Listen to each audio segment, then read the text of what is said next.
corrientes de magnetización. Entonces hoy vamos a ver, déjenme ponerme bien. Entonces vamos a ver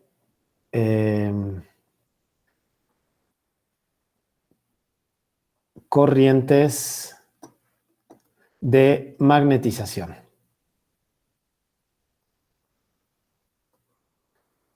O sea, vamos a ver también qué es la magnetización, ¿no? Y pues vamos a ver todo eso. Bueno, entonces fíjense que con todo lo que hemos visto hasta ahora, tenemos ya como un chorro de herramientas que podemos utilizar para construir nuestro primer material magnético. Entonces, por un lado, sabemos que si yo tengo un dipolo magnético en R', o sea que si yo tengo un sistema de coordenadas así, X, Y y Z, y en el punto R' tengo un dipolo magnético, vamos a dibujarlo en esta dirección, entonces en el punto R, en el espacio, en un punto R que se encuentra muy lejos, puedo calcular el potencial vectorial, ¿no? Y habíamos dicho que el potencial vectorial en ese punto es μ0 entre 4pi por m cruz r menos r' entre r menos r' al cubo, ¿no? Entonces, primero sabemos eso. Luego, en la clase pasada, vimos que había una conexión entre el momento magnético y el momento angular. Entonces, de ahí se intuye que si nosotros tenemos un átomo y los electrones de ese átomo están en diferentes niveles en los que hay diferentes momentos angulares, entonces hay una fuerte posibilidad de que muchos de esos átomos tengan momento magnético. Entonces, ya sabemos que los átomos tienen momento magnético y sabemos cómo es el potencial vectorial de esos átomos, entonces lo único que nos queda por hacer es construir un material que esté hecho de esos átomos. Entonces, lo que voy a suponer es que tengo un material, por ejemplo, tengo un ladrillo hecho de algún material y ese ladrillo hecho de ese material está hecho de una cantidad muy grande de átomos, de tal manera que si yo saco un diferencial de volumen de ese átomo, o sea, de ese material, perdón, entonces adentro de un diferencial de volumen va a haber un montón, pero un montón de átomos y cada uno va a tener su momento magnético. Bueno, entonces, ¿qué tamaño tiene que tener este diferencial de volumen? Bueno, pues tiene que tener un tamaño tal, o sea, por ejemplo, que esto fuera diferencial de X y que esto fuera diferencial de Y y que esto fuera diferencial de Z. Entonces, dx, dy y dz tienen que ser del orden de, pues la vez pasada habíamos dicho que para que hubiera muchos átomos, entonces acuérdense que estamos haciendo la misma aproximación que hicimos con el campo eléctrico. Quiero que cada diferencial de volumen tenga muchos átomos, lo suficientes como para que la estadística sea buena, pero al mismo tiempo quiero que no sea demasiado grande, porque si es demasiado grande, entonces ya es del tamaño de la muestra, y yo quiero que cada diferencial de volumen sea como una pequeña muestra del material nada más. Y aparte, acuérdense que R tiene que ser mucho más grande que, o sea, R menos R' tiene que ser mucho más grande que el tamaño del momento dipolar magnético. Entonces, habíamos quedado que esto estaba entre 1 y 10 por 10 a la menos 9 metros. Y que eso más o menos hacía que si yo tengo una muestra que es de micrómetros, que ya de por sí es chiquita, entonces la aproximación dipolar es buena, pero aún así tengo como del orden de 1000, ¿no? Entre 1000 y 1.000.000 de átomos que hacen que la estadística de ese diferencial de volumen sea muy buena. Bueno, entonces voy a hacer igualito que como hice con el campo eléctrico. y voy a definir una cantidad que se va a llamar magnetización y que está dada por la letra M y que es igual a la suma de dipolos magnéticos que hay en un diferencial de volumen y todo eso dividido entre el diferencial de volumen. Y a esto lo puedo pensar como el dipolo magnético total del diferencial de volumen entre el diferencial de volumen. Bueno, esta cosa que definí aquí es importantísima. Entonces, esta cosa de aquí quedamos que se llama magnetización, ¿ok? Entonces, esta se llama magnetización, ¿ok? Y se define de esa manera.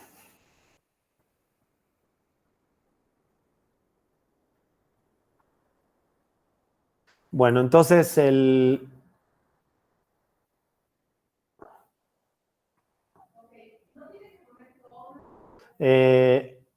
bueno, entonces esa cosa se llama magnetización y si se fijan, ¿qué quiere decir esa magnetización? Bueno, pues es una especie de densidad del momento dipolar magnético, ¿no? ¿Se acuerdan que el equivalente de esto para el campo eléctrico era la polarización, que era como el dipolo, era como la densidad del momento dipolar eléctrico? Bueno, pues esta es la densidad del momento dipolar magnético y se llama magnetización. Entonces ahora lo que quiero hacer es expresar el potencial vectorial del campo magnético en términos de la magnetización. Entonces fíjense que para eso, a ver, mejor vamos a hacer un nuevo dibujo. Lo que quiero hacer es decir lo siguiente. Vamos a suponer que tengo un sistema de coordenadas.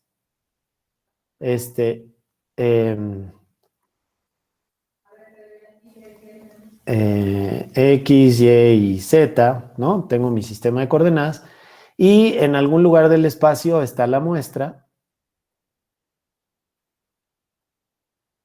a la que le quiero calcular el potencial vectorial y vamos a suponer que aquí tiene un pequeño diferencial de volumen. Entonces, por ejemplo, yo quiero conocer el potencial vectorial aquí, entonces este es el vector R, aquí es donde quiero conocer el potencial vectorial. Y este vector que va desde aquí hasta aquí es R', que es la posición en la que se encuentra el momento dipolar en ese lugar.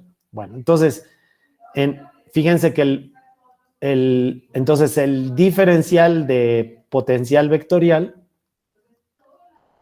que es el potencial vectorial producido por este diferencial de volumen, pues no es otra cosa más que μ0 entre 4pi por el diferencial de momento magnético que hay en este lugar, ¿no? Este cubito tiene un diferencial de momento magnético. Aquí, fíjense que hubiera sido mejor que entonces aquí dijera que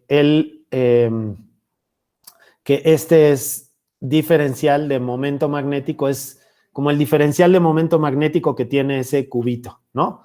Que es la suma de todos los momentos magnéticos que tienen todos los átomos ahí adentro. Bueno, entonces, déjenme volver a hacer la captura de pantalla de esto. Y entonces, pues fantástico, porque ya casi tengo el potencial vectorial. Entonces, vamos a ver qué forma tiene el potencial vectorial. Entonces, es cruz R menos R' entre R menos R' al cubo, ¿no?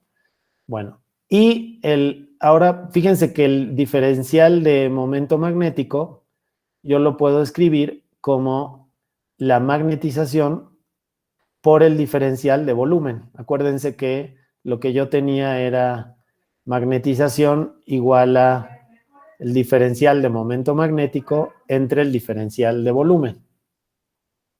Entonces ahora puedo escribir,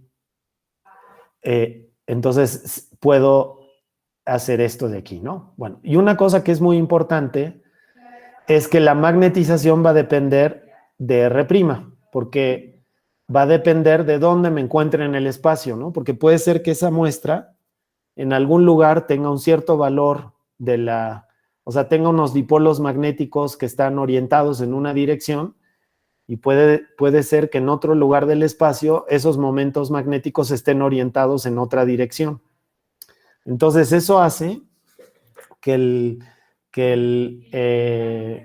que la M dependa de dónde estoy en el espacio, ¿no? O sea, puede pasar que haya un material que tenga la misma magnetización en todos lados, pero lo más posible de todo es que tenga variaciones de la magnetización, ¿no? Entonces, la magnetización en general es una función de R', o sea, de dónde estoy en el espacio, ¿no?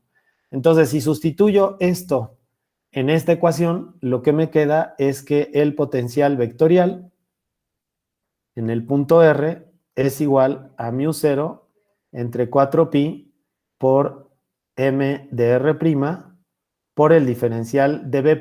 Aquí ya tengo que ir pensando en que voy a integrar esta cosa, ¿no? Entonces, pues, ¿sobre qué variable voy a integrar? Bueno, pues sobre la R', porque es ahí donde está la fuente, es ahí donde está la fuente que produce a ese potencial vectorial. Bueno, entonces, ¿quién me puede decir qué es lo que tendría que hacer si quisiera calcular el potencial vectorial completo, o sea, de todo el material? Porque ese potencial vectorial que escribí ahí es el potencial vectorial de un diferencial de volumen, nada más. Entonces, ¿qué tendría que hacer para calcular el potencial vectorial de toda la muestra? Integrar. Integrar, exactamente. Sobre el volumen, ¿no?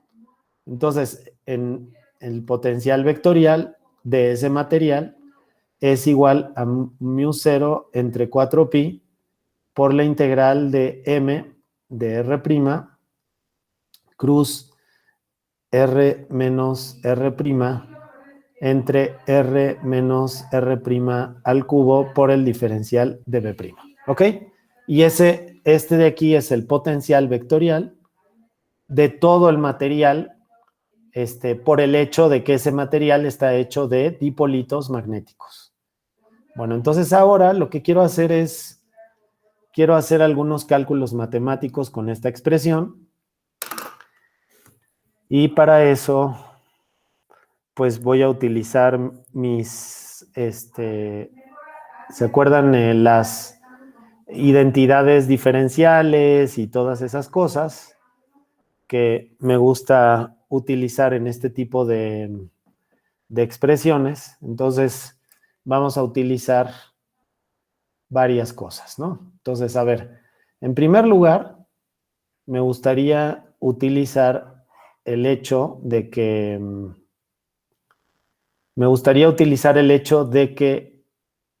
R menos R' entre R menos R' al cubo se puede escribir como, a ver, ¿alguno de ustedes se acuerda? ¿Cómo se podía escribir eso? Como el gradiente Ajá. de 1 sobre la magnitud de R menos R'. Eso, gradiente de 1 entre R menos R'. Nada más que aquí falta algo, ¿no? Un menos. Un menos, o si le pongo R' aquí y derivo y saco el gradiente sobre las variables primadas, entonces ya no necesito ponerle el signo menos. Entonces, en este caso, esta es la que quiero utilizar, ¿no? Bueno, otra cosa que me gustaría utilizar es que si yo hago el rotacional de un escalar por un vector, o sea, un campo escalar por un campo vectorial, entonces lo que me queda es el escalar por el rotacional del campo vectorial por el gradiente del escalar cruz el campo vectorial. Entonces, en este caso, en esta expresión, esto lo voy a escribir como un gradiente. Entonces, si se fijan, aquí me va a quedar que AR es igual a μ0 entre 4pi por la integral de m de r', cruz el gradiente de 1 entre r menos r' por el diferencial de b'. Entonces, esta cosa de aquí es como si fuera el escalar phi. Y esta cosa de aquí es como si fuera la f. Entonces, este término que tengo aquí se parece mucho a este término. Nada más que este término está al revés, porque el gradiente está primero y el vector está después. Y están multiplicados por un producto cruz. Entonces, como ustedes saben, el producto cruz es anticonmutativo, entonces tengo que tener cuidado, ¿verdad? Entonces, esto lo puedo escribir como menos μ0 entre 4pi por el gradiente de 1 entre r menos r', cruz m de r',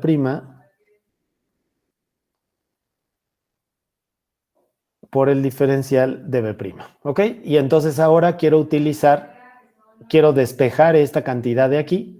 Entonces fíjense que yo puedo despejar esto de esta identidad diferencial, y entonces lo que me queda es que esto es igual al rotacional de phi por m menos el escalar por el rotacional de f.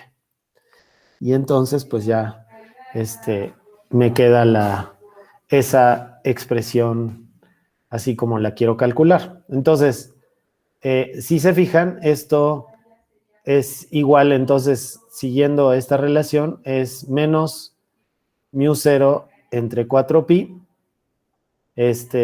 por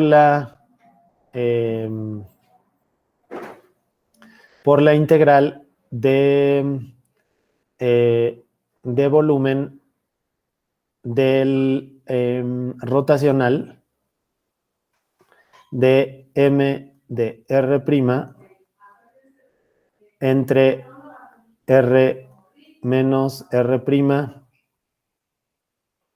por el diferencial de b', y luego el siguiente término, que sería este de aquí, que pues es más μ0 entre 4pi por la integral de volumen de el escalar por el rotacional de m de r'.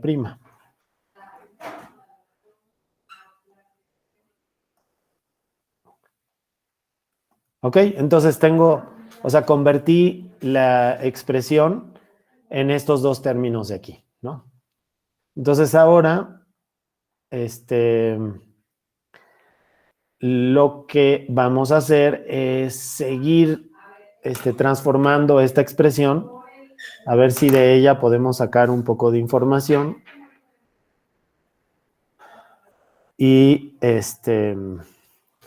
a ver qué cosas podemos averiguar de ella, ¿no? Entonces esta expresión, pues vamos a modificarla un poquito.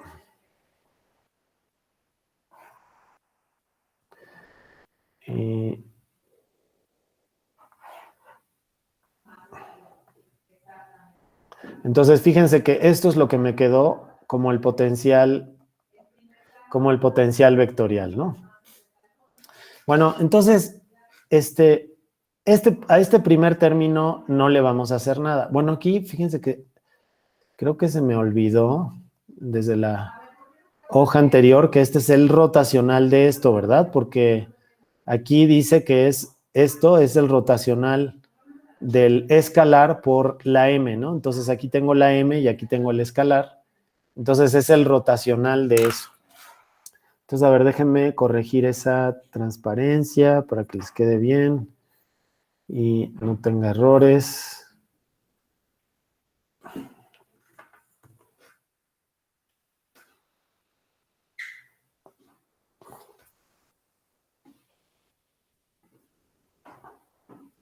Entonces, tengo esta expresión de aquí. Ok, bueno, fíjense que hay un teorema que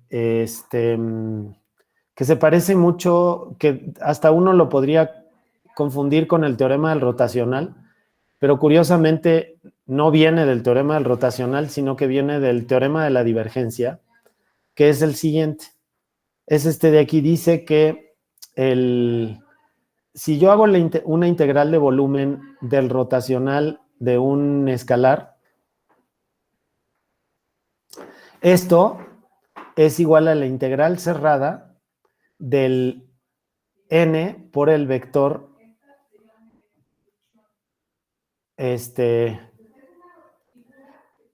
sobre la superficie S. Bueno, esto de aquí, esta identidad diferencial está en realidad, se deriva del teorema de la divergencia, aunque podría parecer, uno podría hacerse bolas y pensar que viene del teorema del rotacional, pero resulta que no, viene del teorema de la divergencia. Es un corolario del teorema de la divergencia, de hecho, y a ver, déjenme verificar nada más que sí lo escribí bien. Exactamente. Bueno, entonces, fíjense que este teorema lo puedo utilizar para transformar esta parte de la expresión. Y AR, entonces, lo puedo escribir como menos μ0 entre 4pi por la integral de superficie. Bueno, esta superficie, como siempre, acuérdense que este es un volumen B y está cubierto por una superficie S. Entonces, esta integral cerrada, pues es sobre la superficie de... En este caso, estoy integrando sobre todo el material, ¿no? Entonces, esta superficie de aquí es la superficie que cubre al material. Bueno, entonces aquí lo que me queda es menos μ0 entre 4pi por n' cruz m de r'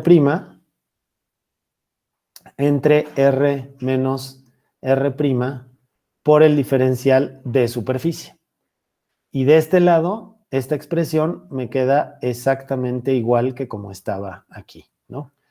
Entonces, pues vamos a volver a escribirla.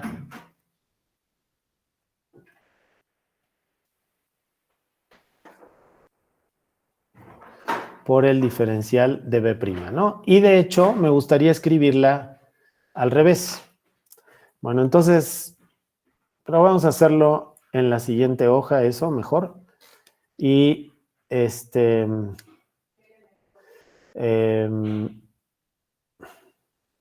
ay, pero me quería llevar eso, a ver.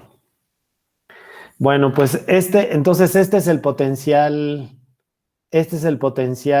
vectorial de toda la muestra, de todo el material. Y nada más que la quiero, como les digo, me gustaría escribirla de otra manera un poquito diferente. Entonces,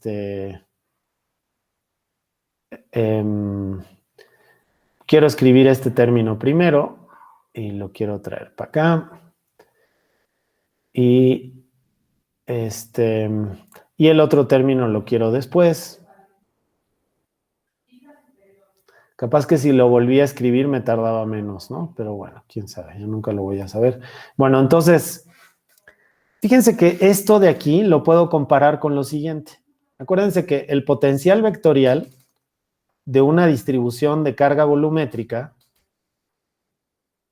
es esta.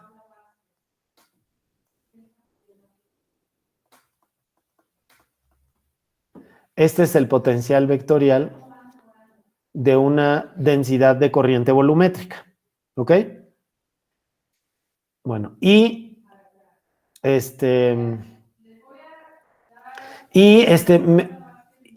quiero que vean que este de aquí, pues obviamente es el potencial vectorial de una corriente superficial. Esta es una corriente superficial. ¿Ok?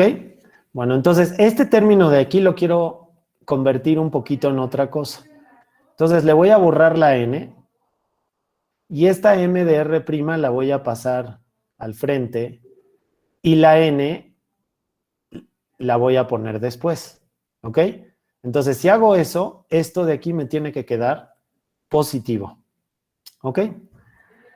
Bueno, entonces ahora fíjense que si yo comparo esto de aquí abajo con lo de aquí arriba, yo puedo decir, bueno, si este potencial, si yo quisiera hacer corresponder este potencial que le pertenece a una distribución de carga volumétrica J y a una distribución de carga volumétrica superficial J minúscula, entonces lo que me queda es algo muy parecido a lo de arriba. Fíjense que hay muchas cosas parecidas, ¿no? Si esta cosa de aquí, este R entre R', aquí está R entre R'. Y aquí está R entre R', y aquí está R entre R', mu 0 entre 4pi, diferencial de volumen, diferencial de superficie y diferencial de superficie. Entonces, a ver, si yo dijera, ok, bueno, pues es que esta de aquí en realidad es una densidad de corriente de magnetización y esta es una densidad de corriente de magnetización, nada más que esta es superficial. Entonces, a ver, ¿quién de ustedes me podría decir JM a qué debe ser igual si comparo esto con esto? Al rotacional de la magnetización. Al rotacional de la magnetización, exactamente. ¿No? Y bueno, esto es si la quiero expresar en términos de R, digo, si los confunde que use la R en lugar de usar la R', también lo que podemos hacer es poner esto así.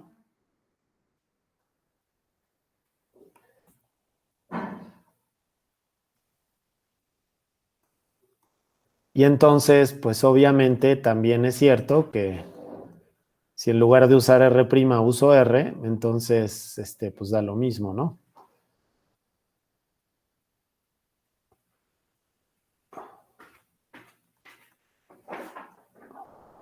Y entonces, de este lado, la densidad de corriente superficial. A ver, ¿quién me podría decir a qué es igual esta en particular? Es igual a ver, esta de aquí. Si comparan esto con esto, ¿a qué sería igual esa? A M cruz N. M cruz N, exactamente. Entonces es M cruz N. Y pues esto es lo mismo, ¿no? Nada más estoy cambiando el tipo de variables que utilizo, ¿no? Entonces, lo que estoy diciendo es que si el material tiene magnetización, entonces esa magnetización la puedo pensar, más que una magnetización, la puedo pensar como si hubiera un conjunto de corrientes de magnetización, ¿ok? O sea, puedo considerarlo de esa manera. Bueno, vamos a hacer un ejemplito para ver cómo serían esas corrientes de magnetización. Entonces, vamos a hacer un ejemplito muy simple. Entonces, vamos a suponer que hay una barra y que esa barra tiene una magnetización uniforme.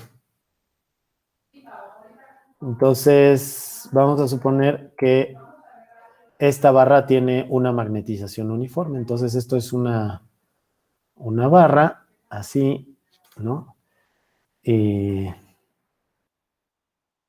en el interior de esta barra hay, esta barra tiene una magnetización M que es constante, ¿ok? Bueno, entonces la consigna en este problema es encontrar las corrientes de magnetización en este problema, ¿ok? Bueno, entonces vamos a encontrar las corrientes de magnetización. Entonces, vamos a empezar por la corriente volumétrica de magnetización, ¿no? Pero para esto, obviamente, necesito un sistema de coordenadas. Entonces, vamos a decir que este es el eje X, que este es el eje Y, y que este es el eje Z, ¿ok? Entonces, M, si le escribo en este sistema de coordenadas, pues es M por K, ¿ok? Entonces, mi primera corriente de magnetización es J y esta es igual al rotacional de M. ¿Quién me puede decir cuánto vale la densidad de corriente volumétrica que acabamos de obtener, que era el rotacional de M? ¿Cuánto me daría el rotacional de M en este caso?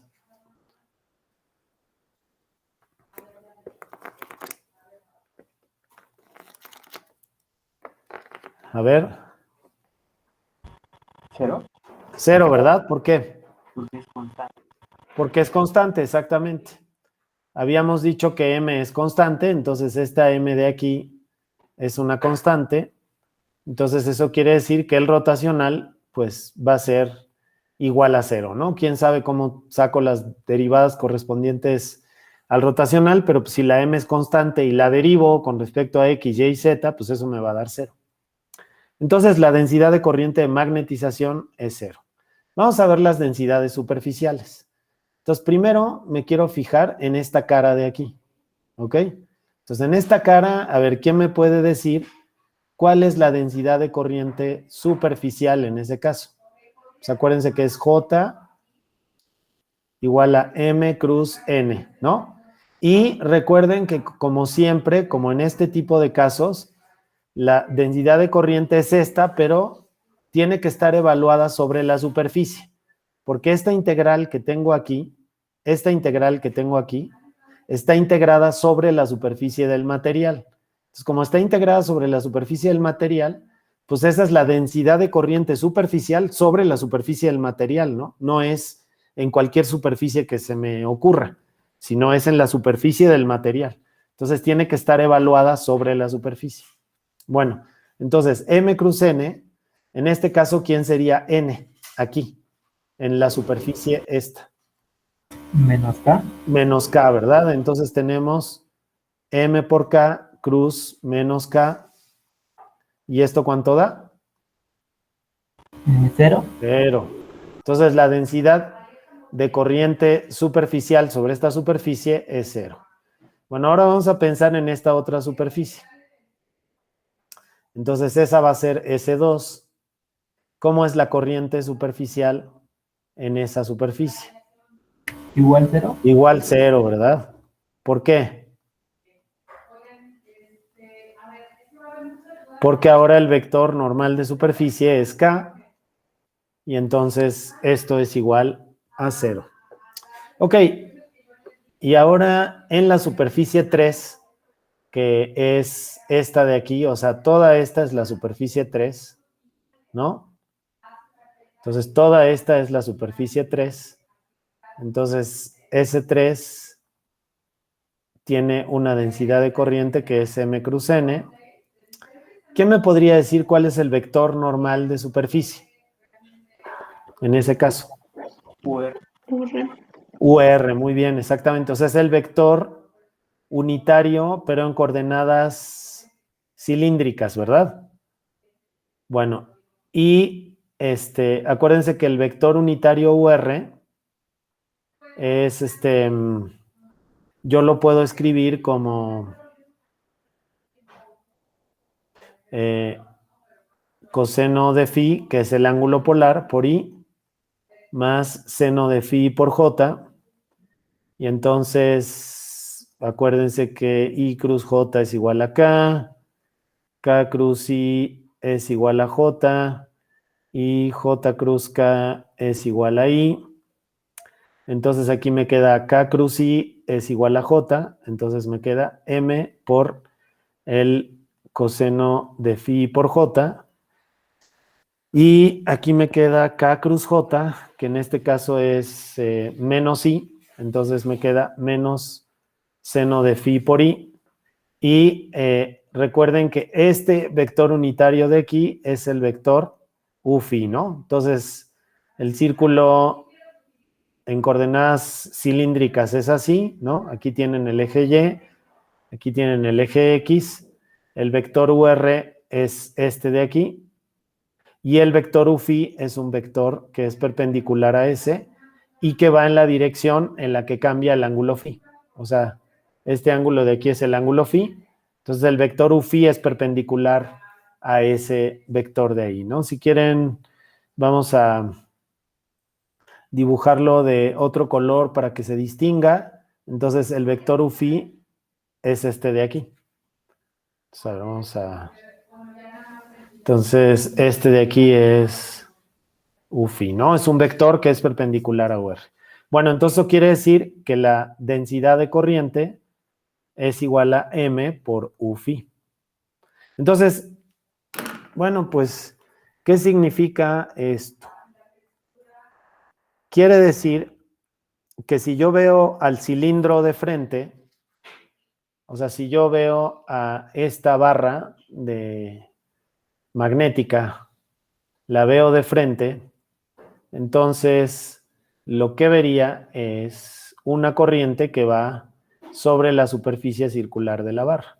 O sea que esta es la barra, ¿no? Vista de frente,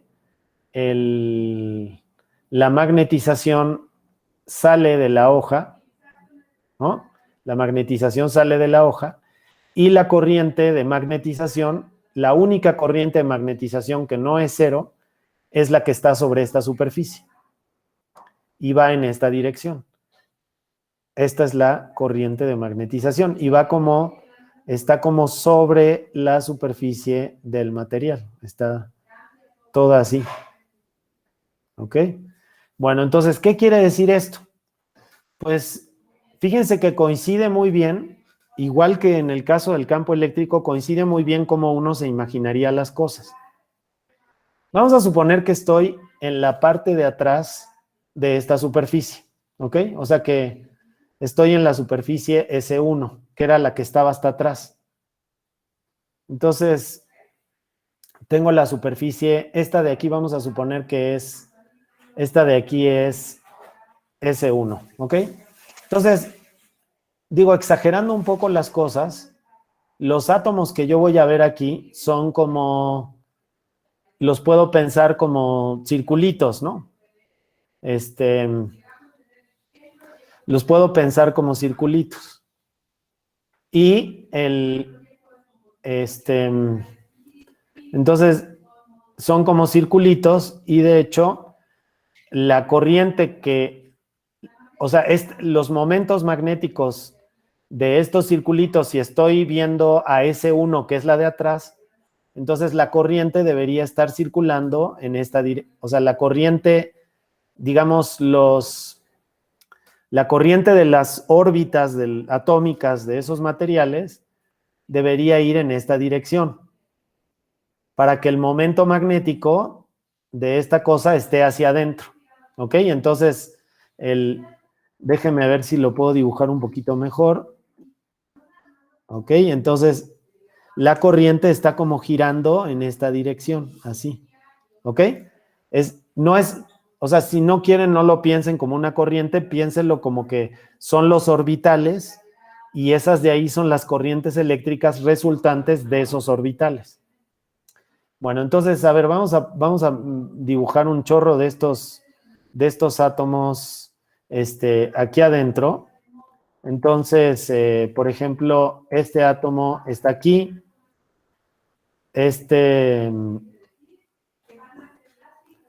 A ver.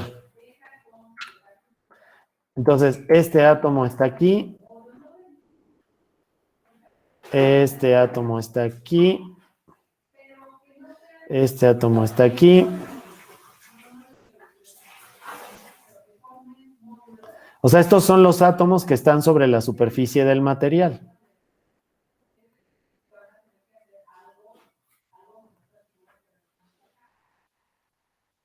¿Ok? Bueno, entonces, si ustedes se fijan, en la cara de atrás, esta cara hay que acordarse todo el tiempo que es la cara de atrás del material, lo que tenemos es como si fuera una corriente superficial que va en esta dirección. Así. Fíjense que fíjense por ejemplo en este átomo. En este átomo la corriente va como para allá. En este átomo va para allá, en este va para allá, en este va para allá, en este va para allá, en este va para allá, en este va para allá, en este va para allá. Así, así, así y así. ¿Ok? Entonces, tengo como corrientes eléctricas que giran en esta dirección. Bueno, pero esta es la cara de atrás. ¿Ok? Bueno, ahora, si ustedes se fijan en la cara interna de este átomo, o sea, si se fijan en este lado de la corriente, se van a dar cuenta de que ¿qué les ocurre a estas dos corrientes? Por ejemplo, con el átomo que hay al lado de ese átomo. ¿qué ven que ocurra entre estas dos corrientes? ¿Qué les pasa? Se anula. Se anulan entre ellas, ¿verdad? Entonces la corriente aquí es 0. Y lo mismo pasa, lo mismo pasa con este átomo de aquí, ¿no? Aquí se anulan y lo mismo pasa, por ejemplo, con este átomo de aquí. Entonces, en todos estos casos, estas corrientes internas de aquí se anulan y por eso, bueno, aquí se anulan y aquí se anulan. Y por eso, en las tapas del material, la densidad de corriente de magnetización es 0, porque las órbitas atómicas, si uno las ve muy de cerca, lo que está ocurriendo es que las corrientes se cancelan entre ellas. Y entonces la corriente neta es igual a 0. Bueno, fíjense que eso ocurre también en el volumen del material, ¿no? Porque en el volumen del material, los momentos magnéticos de los átomos son iguales unos a los que están al lado de los otros, entonces las corrientes se cancelan entre sí. Bueno, si yo quisiera que la densidad de corriente volumétrica no se cancelara, o sea, si yo quisiera que JM fuera diferente de 0, o sea, si yo quisiera que JM fuera diferente de 0, ¿cómo tendría que ser la magnetización? O sea, yo les pregunto a ustedes, pues. Pues no tendría que ser constante. No tendría que ser constante, o sea que debería depender de R, ¿no? Entonces, en ese caso, para que esto ocurra, entonces la magnetización debería ser diferente de una constante, ¿no? Debería ser diferente de una constante. O sea que M debería depender de la posición. Y entonces esto lo que quiere decir es que la magnetización, al sacarle el rotacional, me daría una corriente que sí depende de la posición. Bueno, ¿y cómo se explica físicamente que si M no es constante, entonces la corriente de magnetización, la densidad de corriente volumétrica de magnetización es diferente de 0? Bueno, pues muy fácil. Porque si M depende de la posición, por ejemplo, vamos a suponer que radialmente cada vez fuera mayor. Entonces, eso querría decir que, por ejemplo, las corrientes, si M creciera radialmente, querría decir que esta corriente de aquí, la del átomo que está más cerca del centro, es más pequeña que la que sigue. Entonces, como la siguiente es ligeramente más grande, entonces ya no se cancelan. Y al no cancelarse, entonces la densidad de corriente volumétrica es diferente de 0. ¿Ok? Ese es lo más importante que tenemos que decir sobre esas densidades de corriente. Bueno, entonces, ahora fíjense que esto tiene implicaciones, o sea, el hecho de que haya corrientes de magnetización quiere decir que que la ley de Ampère, por ejemplo, debe cambiar. Entonces, déjenme mostrarles cómo era la ley de Ampère, o sea, cómo era originalmente la ley de Ampère. Bueno, oigan, ¿y quién me podría decir cómo sería esto, pero de la cara frontal? ¿Cómo sería esto, pero para la cara frontal de esa cosa, de la barra?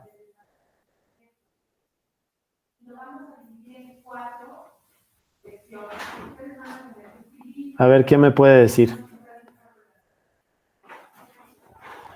¿Qué cambiaría? Cambiaría el sentido. Cambiaría el sentido, exactamente.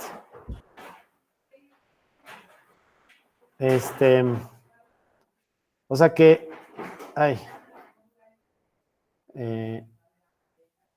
ok, entonces sería así, las corrientes de magnetización en este caso irían en esta dirección, ¿no? En esta dirección, en lugar de ir en esta, o sea, aquí fíjense que las densidades de corriente superficiales de magnetización pues van a favor de las manecillas del reloj. Si uno ve las cosas del otro lado, pues estarían en contra de las manecillas del reloj, ¿no? Entonces esto me quedaría así. Entonces, pues, más bien, en este caso sería como así. A ver, déjenme.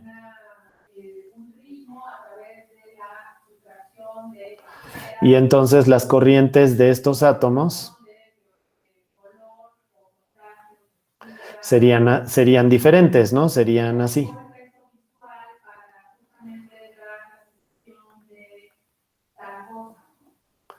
Entonces, si llenamos esto de átomos,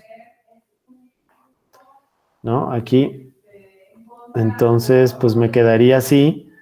Fíjense que los átomos en este caso tienen momento dipolar. Estos de aquí tenían, a ver, déjenme dibujárselos así para que lo vayan viendo.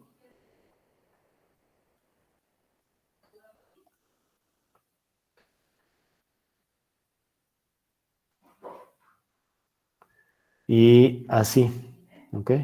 Bueno, entonces, en este caso, fíjense que la corriente va en contra de las manecillas del reloj, obviamente, porque pues aquí estoy viendo las cosas desde el otro lado y tendría el mismo asunto de que se me cancelan las corrientes, o sea, fíjense que no hay ninguna diferencia en la forma en la que se cancelan las corrientes, entonces ese argumento se mantiene, entonces aquí también las corrientes se cancelan, en fin, o sea, tienen todo la misma explicación que tienen aquí. Bueno, nada más que en este caso, los momentos magnéticos de los átomos estaban hacia adentro. En este caso, los momentos magnéticos de los átomos estaban hacia adentro. Entonces, esas son las M's de cada uno de esos átomos. Son las M's minúsculas de esos átomos, ¿no? Estos átomos tienen M hacia adentro, mientras que estos átomos de aquí tienen M hacia afuera, ¿ok? O sea, esto apunta, acuérdense que la magnetización apuntaba en la dirección de Z. Entonces, eso quiere decir que esto va en esta dirección. Bueno, entonces, esa es la única diferencia que hay entre las tapas delantera y trasera, ¿no? De la barra. Ok. Bueno, entonces les decía que esto tiene, pues, implicaciones muy importantes en cómo deberían estar cómo escribimos las ecuaciones de Gauss, las ecuaciones de Maxwell, perdón. Entonces, en particular, la ecuación de Maxwell que cambia, la que más cambia de todas, es la ley de Ampère, porque la ley de Ampère dice que la ley de Ampère en primer lugar dice que la integral cerrada del campo magnético sobre un contorno C es igual a μ0 por la corriente encerrada en ese contorno. Entonces, eso lo que quería decir es que, pues, por ejemplo, uno puede tener un contorno así como este. Entonces, este es el contorno C. Y a lo largo de este contorno, pues, hay, bueno, no solo a lo largo, sino en todo el espacio, hay un campo magnético. Y entonces, pues, esta es la integral de línea de ese campo magnético. Y la corriente encerrada es la corriente que pasa a través de esta superficie. O sea que es la corriente que, por ejemplo, que cruza esta superficie S de aquí, ¿no? Entonces, esta ahí le podemos poner una S de que es la corriente que cruza esta superficie. Bueno, y la corriente encerrada la podemos escribir como la integral sobre la superficie de J.n por el diferencial de superficie. Bueno, ahora, ¿cómo se modifica esta expresión? ¿Cómo se modifica la ley de Ampère? Bueno, pues muy simple. Ahora, aparte de que hay corrientes eléctricas de transporte, como esa que tienen ahí, o sea que ustedes la ponen con una fuente de corriente o con una batería, o la cosa es que ustedes ponen esa corriente, ¿no? O es una corriente eléctrica de electrones, pues. Bueno, pero ahora aparte, lo que ustedes saben es que puede haber corrientes de magnetización. Entonces, esta integral de aquí, aparte de ser así, y llevar la corriente I, que es la corriente normal, ahora aparte debe tener corrientes de magnetización. ¿Ok? Entonces, esa es la primera modificación que le hacemos a la ley de Maxwell, o sea, bueno, a la de Ampère-Maxwell, ¿no? Les recuerdo que la de Ampère-Maxwell, aparte, tenía otra cosa. Aquí tenía el flujo del,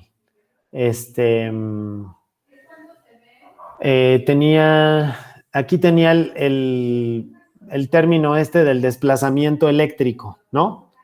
Entonces, déjenme escribir la ley de Ampère-Maxwell para que vean que incluso si le pongo el término de la corriente de desplazamiento, no hay problema. Bueno, entonces, a ver, si yo hago 1 entre μ0 de este lado, y entonces pongo B punto diferencial de R, aquí me queda I más la corriente de magnetización.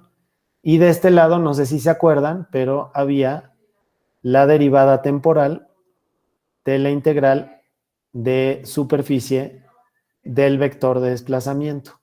Y estas de aquí se llamaban corrientes de desplazamiento. Entonces, esta de aquí es la ley de Ampère,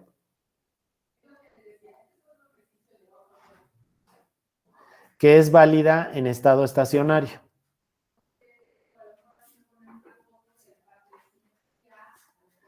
Y esta de aquí, que es la ley de Ampère-Maxwell,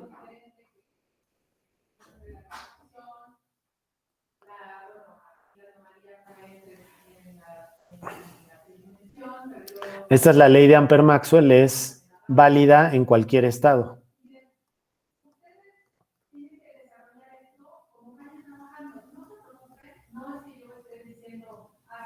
O sea, es válida en estado estacionario ni en estado no estacionario, ¿no? En estado estacionario, la derivada del flujo del vector de desplazamiento es igual a 0. Bueno, entonces, ahora fíjense que esta ley, así como está, yo la puedo transformar un poquito. Bueno, entonces, yo le puedo, le puedo hacer algunas transformaciones. Entonces, nada más que esto me gustaría que quedara en la siguiente hoja para que se vea bien todo lo que estoy haciendo, ¿no? Entonces, me voy a llevar esta ecuación a la siguiente hoja y van a ver que esta ecuación, ay, ¿qué hice? Bueno, y van a ver que esta ecuación pues me va a llevar a la definición de nuevas cantidades y nuevas cosas que me permiten entender el fenómeno de la magnetización muchísimo mejor. Entonces, a ver, entonces vamos a agregarle todo lo que me falta. Entonces aquí, D punto, bueno, me faltan un chorro de cosas, ¿verdad? Entonces, aquí es la integral de D punto N por el diferencial de superficie sobre la superficie S que está contenida en el contorno C. Bueno, entonces yo les decía que la IM, que es la corriente de magnetización, es igual a la integral de J de la corriente de magnetización, punto N por el diferencial de superficie sobre esta superficie que está contenida dentro del contorno. Bueno, entonces, si yo escribo esto, si yo escribo la corriente de magnetización que está en este contorno como lo que es, que se acuerdan que era el rotacional de la magnetización, esto de aquí, entonces, esto luego lo puedo reescribir utilizando el teorema del rotacional. Y usando el teorema del rotacional, me queda que esto es la integral de contorno de la magnetización sobre el contorno cerrado, ¿verdad? Que contiene a esta superficie. Entonces, fíjense que aquí me quedó otra ecuación que se parece mucho a esta, que se parece bastante a esta de aquí. Y lo que dice es que la corriente de magnetización por el diferencial de R sobre el contorno C es igual a las corrientes de magnetización. Ok, bueno, entonces déjenme quitar esto para que sea más fácil la comparación, pero fíjense que, o sea, lo que les quería decir con lo de las corrientes de desplazamiento es que esas ahí siguen estando, ¿no? Esas ahí siguen estando y siguen teniendo o sea, en la ley de Ampère-Maxwell, esas corrientes de desplazamiento están en la ecuación de Ampère. Pero a ver, vamos a pensar en el caso estacionario, nada más para que puedan comparar mejor las ecuaciones. Bueno, entonces me salió esto. Entonces, fíjense que esto lo puedo sustituir aquí arriba. Bueno, esta ecuación es muy importante, importantísima, pues. Y esta ecuación que me había quedado aquí arriba es importantísima también. Nada más que la vamos a transformar un poquito para ver qué es lo que quiere decir. Entonces, si yo tomo a esta ecuación y la sustituyo aquí arriba, entonces lo que me queda es que 1 entre μ0 por la integral de línea de B punto diferencial de R es igual a I más la integral de la magnetización por el diferencial de R sobre el contorno. Y estos dos contornos de aquí son el mismo contorno. Entonces, este término lo paso para el otro lado y lo que me queda es que la integral de contorno de 1 entre μ0 por B menos M por el diferencial de R es igual a la corriente encerrada en el contorno C. Entonces aquí me gustaría definir una nueva cantidad que voy a llamar H, que es 1 entre μ0 por B menos M. Y entonces esta integral de aquí me queda en la forma de la integral de H por el diferencial de R sobre el contorno C, sobre el contorno C. Ahora, no se olviden de, bueno, y esto es igual a la corriente, esto es igual a la corriente I, ¿no? Que es igual a la corriente normal. Bueno, y entonces lo que me salió aquí, fíjense que en esta ecuación, si yo hubiera dejado aquí la corriente de desplazamiento, pues aquí también me hubiera quedado la corriente de desplazamiento, ¿no? O sea, si yo hubiera dejado, vamos a escribirla en rojo para que vean que es como otra, o sea, que es una cosa que uno le tiene que agregar por,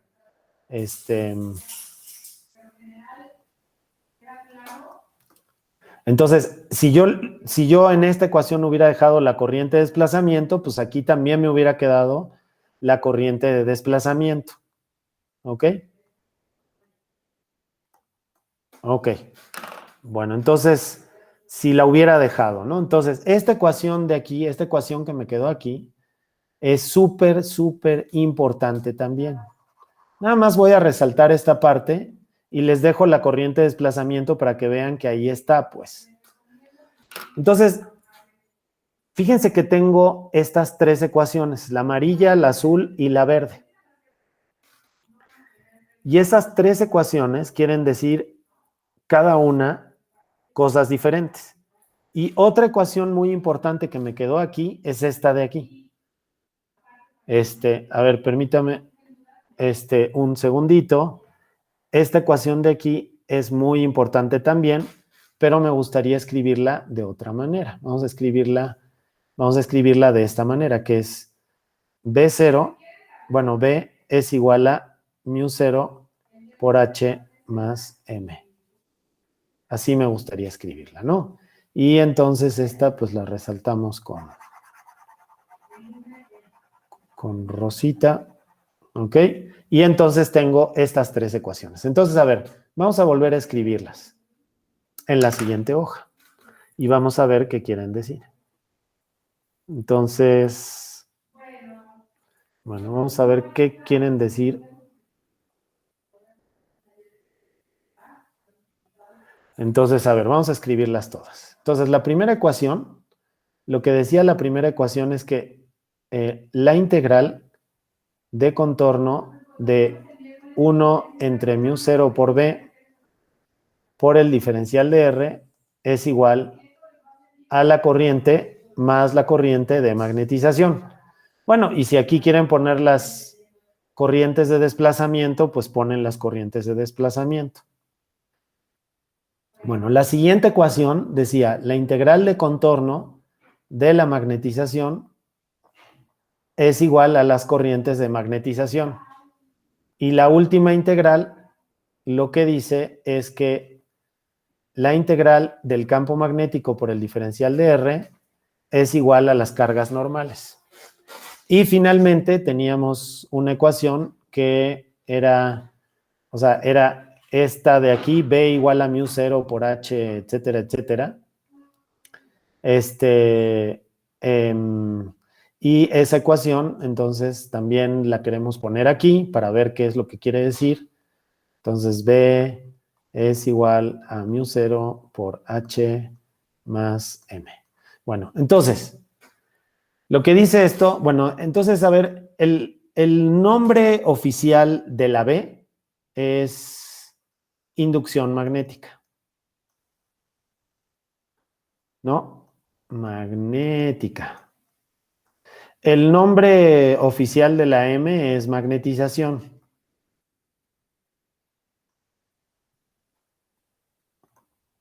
Y el nombre oficial de la H es campo magnético.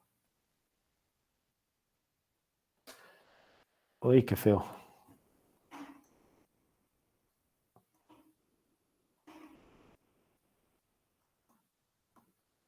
Bueno, este de aquí, el campo magnético. Entonces, a ver, vamos a empezar por la B. Entonces, esta ecuación lo que dice, o sea, ¿qué tienen en común estas ecuaciones? A la derecha tienen las fuentes, que son las corrientes. Entonces, estas son las fuentes. Aquí tienen las fuentes. Y del lado derecho, del lado izquierdo, perdón, tienen los campos. Entonces, lo que dicen estas ecuaciones es, a este campo lo producen esas fuentes. A este campo lo produce esta fuente y a este campo lo produce esta fuente. Entonces, lo que dice aquí es que al campo magnético lo producen, perdón, a la inducción magnética lo producen las corrientes normales y las corrientes de magnetización. O sea que la inducción magnética es el efecto total, ¿ok? De todas las corrientes posibles que puede haber en una situación completamente general. La magnetización también es un campo magnético que se llama magnetización, pero que es producido por las corrientes de magnetización. Nada más las de magnetización. Y el campo magnético, que se denota por la letra H, es producido por las corrientes normales. Y la última ecuación, o sea, la última ecuación lo único que hace es reafirmar la primera. Dice, la inducción magnética es la suma de los campos que son producidos por las corrientes normales y las corrientes de magnetización. O sea que la B es el efecto total. O sea, la B es lo que uno mide, ¿no? Porque uno no tiene medidores que puedan distinguir en si el campo magnético lo produjo la magnetización o lo produjeron las corrientes normales, ¿no? O sea, es imposible distinguir entre un caso y el otro en una situación de la vida real, ¿no? En un cálculo, en un papel, bueno, pues uno puede decir, pues aquí están los átomos, entonces estos son los que producen la magnetización. Y, mira, aquí están las corrientes eléctricas que yo puse con mi fuente de corriente, entonces, pues esa es la H, ¿no? Y si yo sumo esas dos, entonces lo que me da es la B, ¿ok? Salvo por la constante esta de proporcionalidad, esta constante física, la mu 0, que se llama permeabilidad. Bueno, entonces, ahora, si ustedes se fijan, en una situación de la vida real, si yo calculo estas tres ecuaciones que tengo aquí arriba están sobredeterminadas, porque si vamos a suponer que yo decido utilizar nada más estas dos ecuaciones de aquí, ¿ok? Estas dos ecuaciones, esta ecuación y, o sea, estas dos de aquí, ¿no? Bueno, y de hecho, eso es lo que se hace en cualquier libro de texto. O sea, lo que hace en un libro de texto es, a esta la llaman la ley de Ampère, a esta de aquí la llaman la ley de Ampère, porque nada más tiene a las corrientes normales.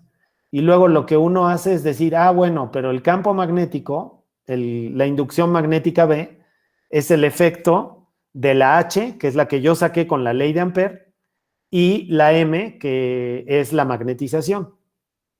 Entonces, con esas dos ecuaciones, pues en principio yo podría calcular B. Si no fuera, porque la magnetización no sé cuánto vale. Entonces, si se fijan, estoy en problemas, porque la magnetización en general no la conozco. O sea, no sé cuánto vale. Tampoco sé cómo son las corrientes de magnetización, porque para poderlo saber, tendría que tomar en cuenta las órbitas de todos los átomos que hay en un material. Y pues eso está complicadísimo, entonces no lo puedo hacer. Entonces, esta ecuación, así como está, no me sirve para nada. O sea, no, digamos, me sirvió como paso intermedio para poder deducir esta, pero en sí no me sirve para nada porque en general a estas corrientes de aquí yo las desconozco. Y como desconozco a estas, entonces esta ecuación que tengo aquí arriba tampoco me sirve. Pero estas corrientes de aquí en general sí son conocidas porque son las corrientes normales que uno pone en el laboratorio con las fuentes de corriente. Entonces con esas sí puedo, sí cuento con esas corrientes, ¿no? Bueno, entonces, fíjense, vamos a hacer un pequeño ejercicio para que vean que esas dos ecuaciones no me alcanzan para calcular absolutamente todo, ¿ok? Entonces vamos a hacer un ejercicio. Entonces, vamos a suponer que tenemos un campo, o sea, que tenemos un cable, ¿ok? Entonces tengo un cable.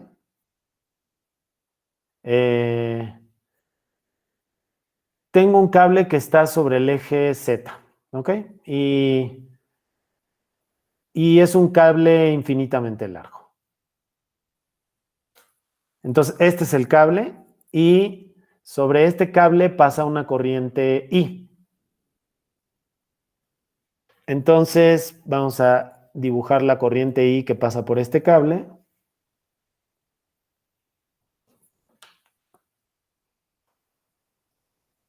Esta es la corriente I, ¿ok?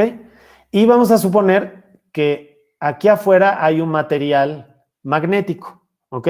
Hay algún material magnético, o sea que este material está magnetizado. Aquí hay un material magnético, ¿no? Entonces no sé cómo ponerlo, pero pues está por todos lados el material magnético. Bueno, entonces lo que hago es, primero que nada, tomo la ley de Ampère, esta que acabo de deducir. Y entonces, pues hago un dibujito de frente, o sea, pongo el cablecito este como si estuviera saliendo de la hoja, y entonces la corriente de aquí sale del cable, y entonces pongo una superficie, pongo un contorno de Ampère pongo un contorno de Ampère completamente arbitrario, y lo pongo de tal manera que esté centrado en la corriente. Y luego digo, ah, perfecto, esta distancia de aquí, esta distancia de aquí es justamente R. A ver, déjenme, quiero que me quede, aunque sea más o menos ahí está centrado, ¿no? Entonces, pues hago lo que hicieron ustedes en sus múltiples materias de electromagnetismo. Entonces, digo, esta distancia de aquí es R, hago esta integral de aquí y me queda H por 2pi por R, y esto debe ser igual a la corriente que cruza esta superficie.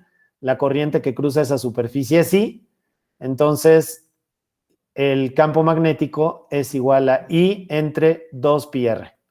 Y ya tengo el campo magnético. O sea, si conozco la I, que generalmente la conozco porque yo soy el que pone la fuente de corriente en el cable, entonces mido el campo magnético o lo calculo con esta ecuación y ya tengo la H, ¿ok? Y si quisiera calcular la H con un poquito, o sea, en su forma vectorial, bueno, me recuerdo que de todos esos cursos de electromagnetismo que tomé, que la H va en esta dirección, Entonces, el campo magnético es igual a I entre 2πr por el vector unitario en la dirección phi, ¿no? Que es esa dirección que gira alrededor del círculo. Entonces ya tengo la H. Perfecto. Entonces ahora tomo la siguiente ecuación. O sea, por ejemplo, me voy a la hoja anterior y me vengo aquí. Y digo, a ver, ¿esta ecuación la puedo usar para algo? No, porque no tengo la corriente de magnetización. ¿Esta ecuación de aquí la puedo usar para algo? No, porque tampoco tengo la corriente de magnetización.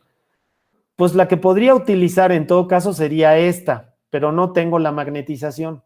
Entonces, a ver, voy a hacer lo mejor que se pueda con eso y me doy cuenta que lo mejor que se puede hacer es decir, bueno, pues B es igual a μ0 por H más M, pero y esto es igual a μ0 por I entre 2πr por U phi más M, pero M, ¿quién sabe qué es? ¿No? Esta M de aquí la desconozco. Entonces no pude resolver el problema, no pude calcular la magnetización y todo eso. Bueno, si se ponen a pensar un momentito, hubiera sido muy raro que yo hubiera podido calcular la magnetización, nada más de saber que hay un cable y que hay una corriente que está pasando por ese cable y que hay un cierto material magnético que está alrededor del cable, ¿no? Porque la pregunta más obvia sería, ¿y ese material, qué material es? O, por ejemplo, si yo les dijera, ese material es aire, bueno, pues el aire no tiene propiedades magnéticas. Entonces, pues la magnetización tendría que ser 0. Pero si en lugar de poner aire, yo pongo óxido de hierro, que sí tiene propiedades magnéticas y muy intensas, pues entonces sí habría habido magnetización. Entonces, eso quiere decir que es muy lógico que no me haya salido la magnetización, porque eso dependería de qué material se trata. Bueno, entonces lo que hace la gente, en este caso, es decir lo siguiente. La gente dice, bueno, lo que pasa es que la magnetización depende del material. ¿Cómo depende del material? Bueno, en las clases que vienen en el futuro, vamos a ver cómo funciona cada tipo de material magnético. Pero por ahora nos vamos a conformar con lo siguiente. Vamos a decir esto. Vamos a decir que la magnetización es proporcional al campo magnético H. ¿Ok? Y esta constante de proporcionalidad que tengo aquí se llama susceptibilidad magnética. ¿Se acuerdan que algo hice parecido con el campo eléctrico? Acuérdense. Entonces, aquí nos acordamos del campo eléctrico y con el campo eléctrico lo que hicimos es decir, P es proporcional al campo eléctrico. Y esta de aquí se llama susceptibilidad eléctrica. Y entonces, de ahí nos salía que D era igual a epsilon por E. Así le hicimos, ¿no? Esto fue lo que nos sucedió con el campo eléctrico. Bueno, pues aquí nos va a suceder algo parecido. Esta es la susceptibilidad magnética. Y esta de aquí depende del material. Y en las clases que vienen vamos a ver que si uno tiene un momento magnético, M, pues uno lo puede pensar como si tuviera una espirita de corriente que está dando vueltas, que es como si fuera una espira de corriente, ¿no? Multiplicada por el área. Bueno, eso ya lo vimos, y perpendicular a esta cosa. Pero lo que no hemos visto es que si pongo un campo magnético en esta dirección, esa espira va a experimentar una torca que la va a tratar de alinear en la dirección del campo magnético. Entonces, tiene mucho sentido decir que la magnetización, que está hecha de puros momentos magnéticos, esté en la misma dirección que el campo magnético, porque el campo magnético lo que haría es alinear a esos dipolos para que queden en la misma dirección del campo magnético. Entonces, esto de aquí tiene mucho sentido. Y esta susceptibilidad de aquí depende del material, ¿no? Entonces, esta relación es muy importante, ¿no? Y una cosa que es importante de esa relación es que no siempre es válida. Van a ver en las clases que veamos en el futuro que esa relación de ahí va a haber un par de veces en que no va a servir. Por ejemplo, en los materiales no lineales, esa relación de ahí necesita adaptarse un poquito. Y en los materiales anisotrópicos, esa relación de ahí no sirve. Y en los materiales ferromagnéticos, esa relación de ahí tampoco sirve.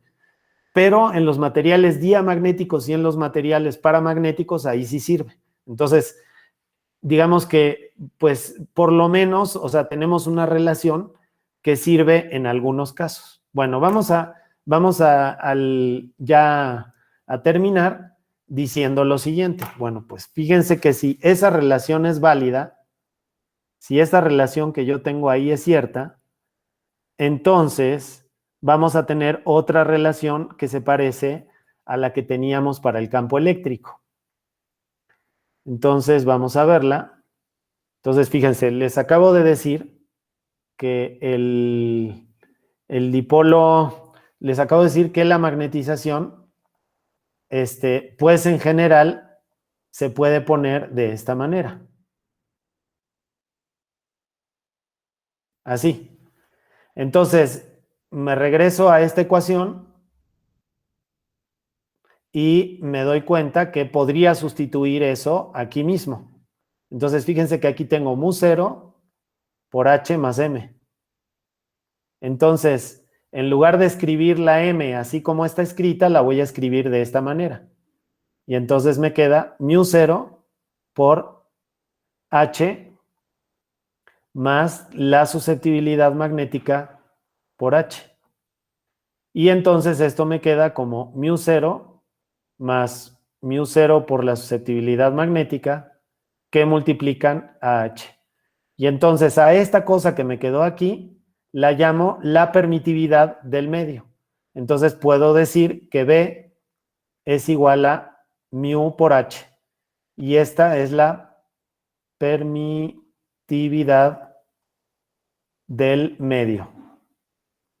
¿Ok?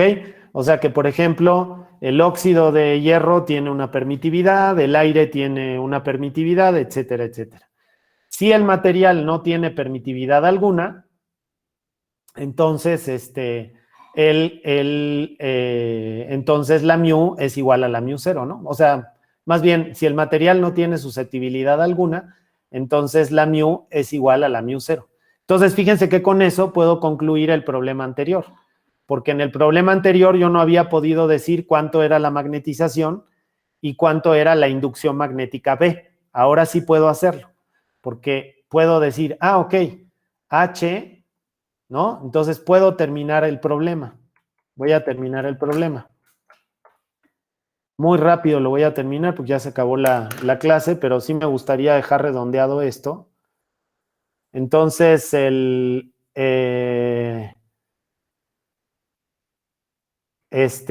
pues acuérdense que la H, el campo magnético que me había salido, en el problema era I entre 2πr por UFI, ¿no? Entonces ya tenía el campo magnético. Entonces H lo puedo escribir como H igual a I entre 2πr por UFI. Entonces puedo calcular ahora la magnetización. Puedo calcular ahora, perdón, la B. Si el medio tiene una permitividad mu, entonces B es igual a mu por I entre 2πr por UFI. Y esta de aquí, acuérdense que esto venía de decir que esto es mu por H. Y entonces ahora puedo checar esta ecuación que dice que B es igual a mu0 por H más M. Y entonces de aquí puedo despejar la M, ¿no? Y me queda que la B entre mu0 es igual a H más M. Y entonces me queda que la M es igual a B sobre mu0 menos H.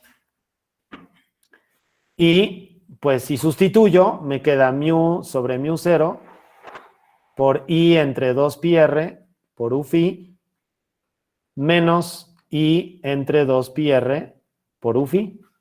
Y esto finalmente lo puedo escribir como mu sobre mu0 por menos 1 por I sobre 2πr por UFI. Y entonces ahora ya puedo conocer todas las cantidades involucradas en este problema. Puedo conocer la magnetización que hay en el material, que es esta de aquí. Puedo conocer la inducción magnética B y, por supuesto, puedo conocer la H, que esa la pude conocer desde el principio. Entonces, el único conocimiento adicional que necesito es la permitividad del medio en el que está sumergido el cable, ¿no? Y tengo todas las demás variables. Bueno, y ya para cerrar, así me gustaría rápido que me dijeran, a ver, ¿qué le pasa a la magnetización si mu, o sea, la permitividad del medio, es igual a la permitividad del vacío, que es mu cero? ¿Qué le pasaría a la magnetización en ese caso? ¿Va a ser 0? Se hace cero, ¿verdad? Porque es exactamente, Jesús, porque mu entre mu cero, si mu es igual a mu cero, me da 1, y 1 menos 1 es 0. O sea que lo que dice es que si estoy en el vacío, entonces no hay magnetización, y la magnetización del medio es 0, ¿ok? Entonces, todos los resultados que me salieron de ahí tienen bastante sentido. Bueno, entonces, pues aquí le vamos a dejar.